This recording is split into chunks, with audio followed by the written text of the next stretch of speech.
Shalom shalom, Yesu ashimwe cyane. Tubaha ikaze mu izina rya Yesu.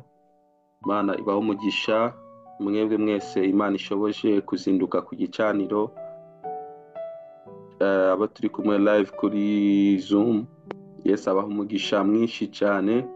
Mwagize neza gufata umwanya wanyu no kuzinduka ku gicaniro. Imana ibagire neza. Ababishoboye bari kuri Zoom, mwafungura mikrofone ugasuhuza shalom shalom cyangwa se ukandika muri commentaire. Abadukurikiye kuri YouTube, Imana ibaho umugisha, namwe muhawe ikaze kuri Ndika Gospel TV. Imana ibaho umugisha mwinshi cyane. Niba ari irya mbere ubanye natwe kuri YouTube, uze gukanda subscribe kugira ngo ukomeze gukurikira ijambo ry'Imana n'ibindi biganiro binyura hano kuri YouTube channel. Yesu abaho umugisha mwinshi cyane. Ni igitondo cyiza, ni igitondo cy'umugisha, ni umunsi wundi Uwiteka Imana duhaye kugira ngo tubashe kuwunezererwamo. Imana rero ibaho umugisha mwebwe mwese, kwitanga kwanyu no kuzinduka imbere y'Imana ntabwo ari iby'ubusa. Bibiliya avuga ngo nkunda abankunda kandi abanshakana umwete bazambona. Gushakana Imana umwete bifite umumaro ukomeye cyane.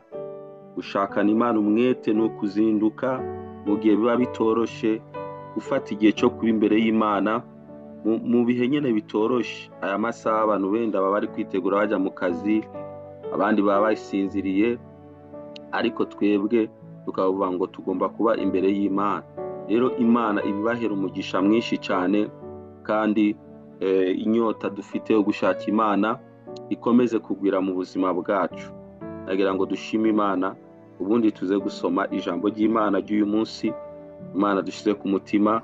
Yesu abagire neza. Bari kuri Zoom, mwafungura mikrofone zanyu tukazamura amajwi, twese tugafatanya gusenga dushima Imana itugiriye neza. Abari kuri YouTube nawe mwasengera aho muri, dufatanye twese dushima Imana itugiriye neza muri kino gitondo. Data, twongeye kugushima, twongeye kuguha icyubahiro. Uri Imana igira neza, uri Imana y'ubuntu, uri Imana y'imbabazi, uri Imana ikiranuka. Ndagushimiye kuri Imana yo kwizerwa, ndagushimiye kuri Imana ihambaye, ndagushimiye ko wongeye kutubyutsa amahoro. Izina ryawe rihabwe icyubahiro Mwami Imana.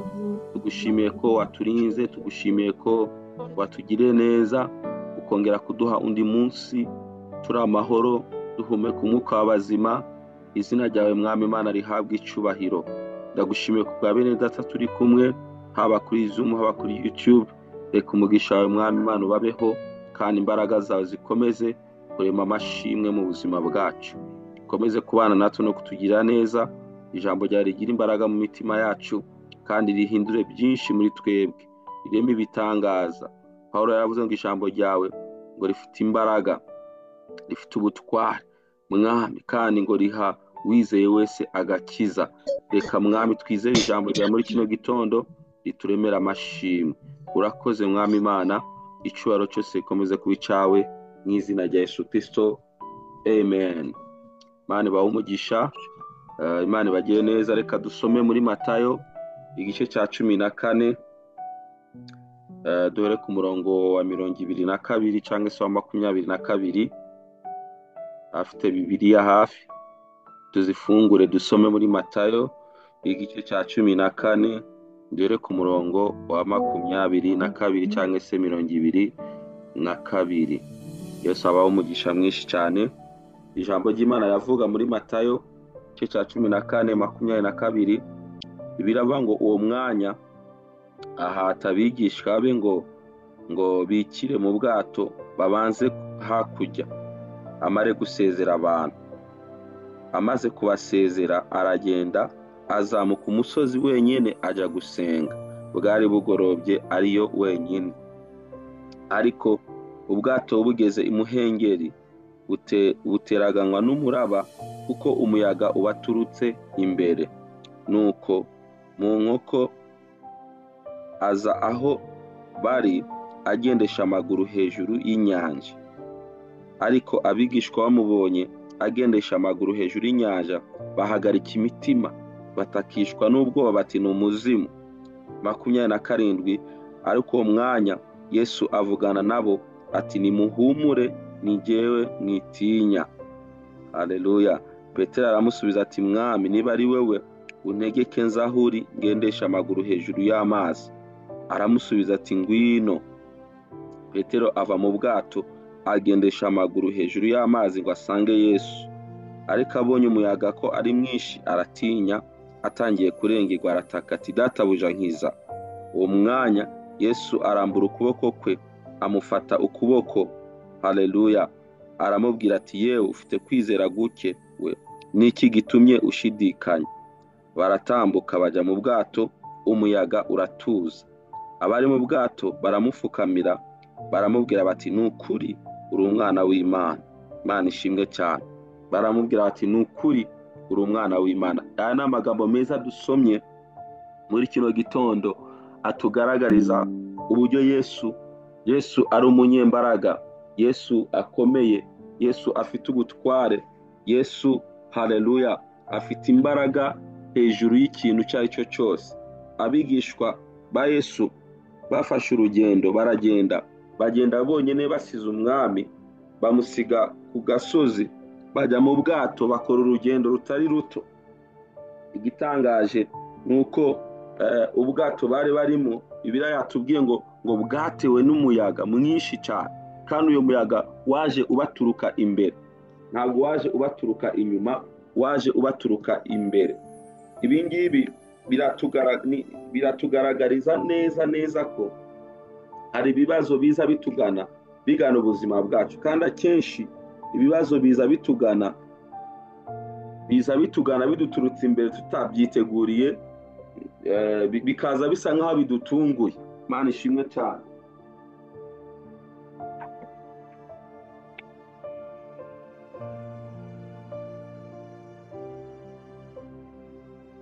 Haleluya. Ibibazo byinshi biza bidutunguye bikaza bitugana kuko ntabwo tuba twabyiteguriye bikadutera. Ariko ikintu kiryoshye muri ino nkuru ni uko Yesu ntabwo yigeze abatererana bano bigishwa, nubwo bari bakoze ikosa ryo kugenda bonyine. Ngewe iyo nza kuba ndibo ntabwo nari kwemera kugenda mu bwato njyenyine ntari kumwe na Yesu. Ariko nanone kubera ko ari Yesu wari wabibabwiye, ngira ngo niyo mpamvu yatumye bagenda. Kwizera kwabo rero kwari guke cyane, kuko iyo baza gukomeza kwizera amagambo Yesu yababwiye ababwira ngo nuko ngo nimwambuke tujye hakurya, ni ukuvuga ngo Yesu deja yari yamaze kubaha isezerano abemeza neza ko bagomba kugera hakurya. Imana ishimwe cyane. Nagira ngo muri kino gitondo uvuga akantu gatonya gusa. Niba Yesu yarakubwiye ahantu ugomba kugera, ukwiriye kubyizera. Hagati yo kuva aho Yesu akubwira ikintu no kukigeramo, ushobora guhura n'imiyaga, ushobora guhura n'intambara, ariko kubera ko Yesu deja amaze kukubwira ngo twambuke tugere hakurya, akakubwira ahantu ugomba kugera mu buzima bwawe, ibyo byonyine byagutera ibyiringiro byo gukomera no gushikama muri wewe. Kuko Yesu yavuze ikintu abazi neza ko kigomba kuba cyo kandi ko kigomba gusohora. Imiyaga ntabwo izabura mu buzima bwacu, ibiduca intege ntabwo bizabura mu buzima bwacu, ibitunaniza ntabwo bizabura mu buzima bwacu, ariko dukwiriye guhora twizeye ijambo Yesu yatubwiye. Kuko umurongo wa 22 watubwiye ngo Yesu arababwira ngo nimujye mu bwato ngo mubanze hakurya. Haleluya. Mubanze hakurya. Hari ahandi hantu tugomba kugenda, hari ahandi hantu tugomba kugera. Rero iryo jambo iryonyine Yesu yababwiye byari rihagije kugira ngo bakomeze kugira ibyiringiro bibabwira ngo turagerayo. Nubwo umuyaga waje ubateye, bari kugumana ibyiringiro bakavuga ngo kuko ari Yesu watubwiye ngo tubanze hakurya, tugomba kugerayo amahoro. Imana ishimwe cyane. Yesu yaje kubasanga, ariko n'ubundi asanga bafite ubwoba bw'ibibazo, bw'umuyaga n'ibindi bitandukanye byari biri kubaho hagati aho ngaho. Ibi ngibi bitwigisha iki muri kino gitondo? Birashoboka ko natwe hari ibibazo turi kunyuramo, birashoboka ko hari intambara turi kunyuramo, birashoboka ko hari ibintu bimwe n'ibindi tugenda tubona bitameze neza, bidahumuriza imitima yacu. ariko muri kino gitondo nagira mbabwire ngo duhumure, Yesu ntabwo azadutererana. Yesu ntabwo azemera ko dupfira muri ibyo bibazo, ntabwo azemera ko dupfira muri izo ntambara. Haleluya. Bibiliya yatubwiye ku murongo wa 27 ngo Yesu, ngo muri uwo mwanya ngo Yesu avugana nabo arababwira ati nimuhumure ni jyewe mwitinya. Muhumure ni jyewe mwitinya, namaze kuhagera, ubutabazi bwahageze. Yesu ashimwe cyane. Haleluya. Yesu arakubwira muri kino gitondo rero ngo humura, witinya ibyo bibazo biri imbere yawe, witinya abo banzi bawe, witinya abadayimoni, witinya abarozi, witinya ikintu icyo ari cyo cyose. Yewe nubwo waba ubona ko kikwegereye kiri hafi yawe. Aba bigishwa umuyaga bari bamaze kuwubona mwinshi cyane, bumvaga bagiye gupfa, ariko Yesu arababwira ngo mwitinya, ndahari ndi kumwe nawe. Haleluya. Mu isezerano rishya turimo, Yesu ntabwo ari kure yacu. Niba warizeye Yesu ari kumwe nawe, ari mu mutima wawe, ari muri wewe, agendana nawe. Humura, ibyo byose ureba, izo ntambara ubona, haleluya, humura, Yesu araza kuzikugwanirira mu izina rya Yesu. Haleluya. Ikintu kindi gitangaje nuko Yesu muri iyi nkuru nta kintu kidasanzwe yakoze kuri uyu muyaga. Bibiliya yatubwiye, aratubwira ngo ku murongo wa 31 ngo uwo mwanya ngo Yesu arambura ukuboko kwe, aramufata, aramubwira ati yewe ufite kwizera guke, niki gitumye ushidikanya? Biraba ngo baratambuka bajya mu bwato, umuyaga uratuza. Imana ishimwe cyane. Baratambuka kuva Yesu agendanye na Petero bajyanye, umuyaga wahise wibigiriza ubwayo, uhita utuza. Imana ishimwe cyane. Muri kino gitondo ndasenga ngo umwami Yesu atuze umuyaga wose uri mu buzima bwawe. Nimvuga umuyaga wumve ubugwayi, nimvuga umuyaga wumve icyo kibazo umaranye igihe kinini cyane, Yesu agiturishe mu izina rya Yesu. Yesu agicecekeshe mu izina rya Yesu. Amajwi yose uri kumva muri kino gitondo aguca intege, Yesu ayacecekeshe mu izina rya Yesu. Ahantu Yesu ageze, kuba mwiringiye, ibintu byose biratuza. Si ngombwa ngo Yesu arinde gutaka. Bibiliya yatubwiye ngo Yesu yafashe ukuboko Petero, baragenda, bakigenda umuyaga uratuza. Haleluya. Ngo nuko abantu bose bamurebye bamwitegereje baravuga ngo nukuri ni umwana w'Imana. Yesu ni umwana w'Imana, ni umwami w'abami.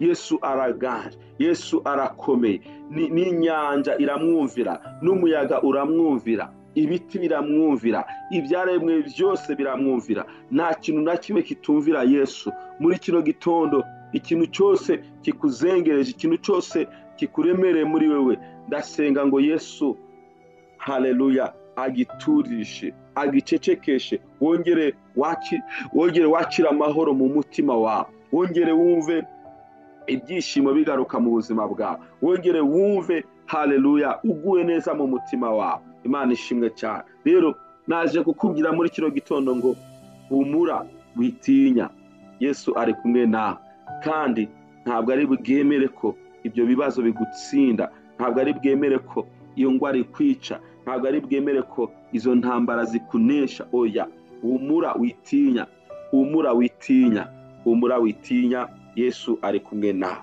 Imana ibaho umugisha. Ryari ijambo ryo kubakomeza muri kino gitondo, ritubwira ngo duhumure intambara tubona imbere yacu, Yesu araza kuzigwana, kandi nta nimwe iri bubashe kutunesha, kuko Yesu yaranesheje byose yarabitsinze, yarabinesheje. Imana ibaho umugisha, Imana ibagire neza. Nagira ngo dusenge, dushime Imana kubwira ijambo. Haleluya. Kandi dusengera n'abantu bari kunyura mu bihe bikomeye by'ubuzima, kugira ngo Yesu abakomeze, Yesu abagirire neza, Yesu abatabare, Yesu abagwanirire mu izina rya Yesu. Reka dusenge. Data, turagushimiye mu izina rya Yesu, tuguhaye icyubahiro kuri Imana igira neza. Tugushimiye neza yawe, tugushimiye imbabazi zawe mwana. Hari ibintu byinshi bidutera ubwoba, ariko ijambo ryaratubwira ngo muhumure, mwitinya, ndi kumwe nawe. Haleluya. Ndasenze muri kino gitondo kugira ngo imiyaga yose, ibibazo byose biri imbere yacu mwana, oh haleluya, ubihe gutuza, ubihe guca bugufi mwami. Abana bawe twongere guhumurizwa mu mitima yacu, twakira amahoro, twakira umunezero, twakira ibyishimo mwami bituruka iwawe. Ndasengeye ubwoko bwawe, ndasengeye abari guhura n'intambara zitandukanye, abari guhura n'ibibazo bitandukanye mwami. Reka imitima yabo ihumure, reka imitima yabo ikomeze kwiringira no kwizera ijambo ryawe mwami. Petero yacitse intege, kwizera kwe kuragabanuka, atangira kurohama. Igihe cyose kwizera kwacu kugabanutse nibwo ibibazo bitunesha, ariko dukomeje kwizera, dukomeje kwiringira izina ryawe mwami, ubutabazi bwawe butugeraho. Ndasenze ngo kwizera kwacu kuzamuke, kwizera kwacu kube kwinshi, maze mwami Imana ibitangaza bikoreke mu buzima bwacu. Urakoze kuri Imana igira neza, natuye umugisha wawe ku bana bawe, natuye uburinzi bwawe ku bana bawe mu izina rya Yesu. Komeze kutugirira neza muri byose, komeze kubana natwe muri byose mwami. Icyubahiro cyose gikomeze kubicaha ubu n'iteka ryose, mu izina rya Yesu Kristo dusenze kandi twizeye, amen. Haleluya. Imana ibahe umugisha, Imana ibagire neza. Mwakoze kubana natwe, muhumure, Yesu ari ku ngoma kandi Yesu yiteguye kutugirira neza muri byose. Mugire umunsi mwiza. Abari kuri Zoom muze gufata link ya YouTube, haleluya, mwisangiza abandi kugira ngo nabo bahabwe umugisha. Yesu abagire neza, mugire umunsi mwiza, mwarahezagiwe. Shalom shalom. Shalom. Shalom.